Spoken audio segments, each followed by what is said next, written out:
Malaysia dalam Persatuan Negara-Negara Asia Tenggara, ASEAN.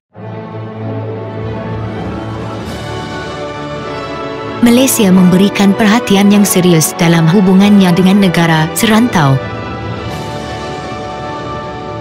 Malaysia berpandangan bahawa keselamatan dan keutuhan masa hadapan negara berkaitan rapat dengan kemantapan dan keamanan kawasan Asia Tenggara.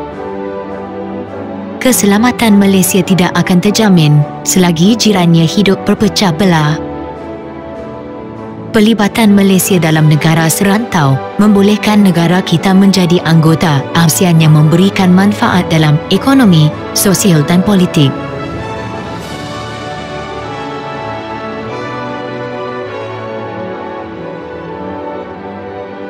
Pelibatan Malaysia. Persatuan Negara-Negara Asia Tenggara, ASA, ditubuhkan pada tahun 1961. Merupakan gabungan pertama yang melibatkan 3 negara di Asia Tenggara, iaitu Malaysia, Filipina dan Thailand.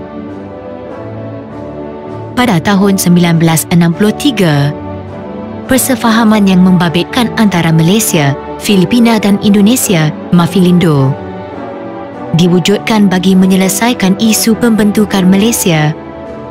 Namun begitu, MAFILINDO gagal mencapai matlamatnya.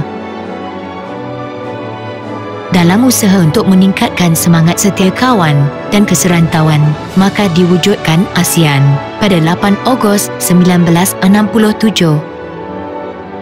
Pada peringkat awal, pertubuhan ini hanya dianggotai oleh 5 negara, iaitu Malaysia, Indonesia, Singapura, Filipina dan Thailand.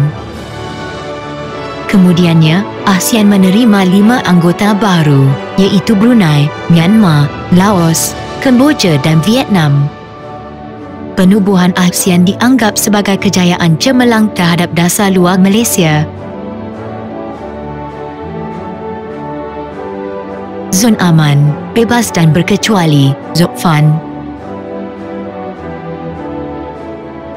Deklarasi Zone of Peace, Freedom and Neutrality, ZOFAN, diumumkan pada tahun 1971 di Kuala Lumpur. Deklarasi ini menjadi subjek penting yang dikemukakan oleh Malaysia dalam ASEAN. Langkah Malaysia menjalinkan hubungan dengan China turut dilihat sebagai sebahagian daripada pengisian konsep ZOFAN tersebut. Malaysia menjadikan ASEAN sebagai medium terpenting untuk mengisytiharkan perubahan dasar luar negara pada peringkat serantau dan global.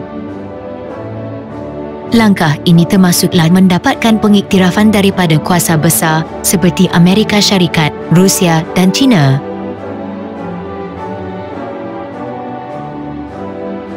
Penyelesaian konflik serantau. Malaysia terlibat secara aktif mencari penyelesaian dalam konflik politik yang berlaku di Indochina, terutamanya di Vietnam dan Kemboja, kerana dibimbangi akan menjejaskan kestabilan rantau Asia Tenggara. Konflik di Vietnam dan Kemboja berkaitan dengan ancaman komunis dan pelarian. Malaysia menyeru agar kuasa besar tidak campur tangan dalam isu di Vietnam.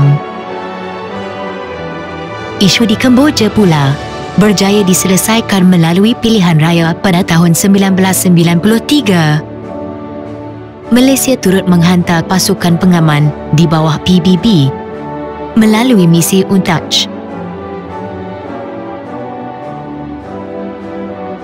Kerjasama ekonomi.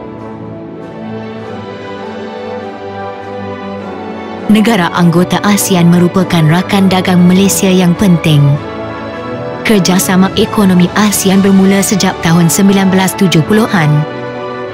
Pada tahun 1978, Projek Industri ASEAN (AIP) dimulakan. Antara projek yang berjaya termasuklah pengeluaran baja urea di Indonesia 1984 dan Malaysia 1986.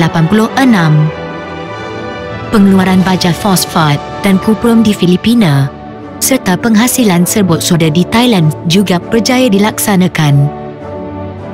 Potensi perdagangan antara negara ASEAN yang besar menyebabkan Malaysia mempromosikan dan menyokong konsep integrasi ekonomi ASEAN. Sokongan ini diharap mewujudkan satu pasaran tunggal ASEAN yang bebas seperti penggunaan mata wang ASEAN. Dalam meningkatkan perdagangan antara negara ASEAN ini, beberapa insentif dilaksanakan, termasuklah melalui skim keutamaan perdagangan yang dicadangkan pada tahun 1976 dan dilaksanakan pada tahun 1978. Pemotongan cukai barangan dilakukan melalui skim ini. Malaysia menawarkan pemotongan cukai ke atas pelbagai jenis produk keluaran negara anggota ASEAN. Kerjasama sosial. Malaysia menjalinkan kerjasama sosial melalui penubuhan Southeast Asian Ministers of Education Organisation atau Pertubuhan Menteri-Menteri Pendidikan Asia Tenggara. Kerjasama dalam semua bidang yang berkaitan dengan pendidikan, pertukaran pelajar dan penubuhan pusat serantau pendidikan, seperti pembinaan The Regional Centre for Education in Science and Mathematics atau Pusat Serantau Pendidikan untuk Sains dan Matematik di Pulau Pinang. Kerjasama dalam bidang kebudayaan dilaksanakan seperti mengadakan festival kebudayaan dan kesenian melalui penubuhan tabung kebudayaan ASEAN. Sukansi dilaksanakan untuk menjalinkan kerjasama dalam sukan. Malaysia merupakan antara pelopor kepada penubuhan ASEAN dan aktif dalam pertubuhan ini sehingga kini. Sejak penubuhannya, ASEAN berjaya membuktikan kejayaannya dalam pelbagai bidang dan dihormati oleh pihak luar sebagai sebuah organisasi yang sangat penting di rantau Asia Tenggara. Pelibatan Malaysia yang aktif dalam pertubuhan ini menunjukkan semangat persahabatan serantau yang kukuh dan sangat penting kepada kemakmuran serta kemajuan negara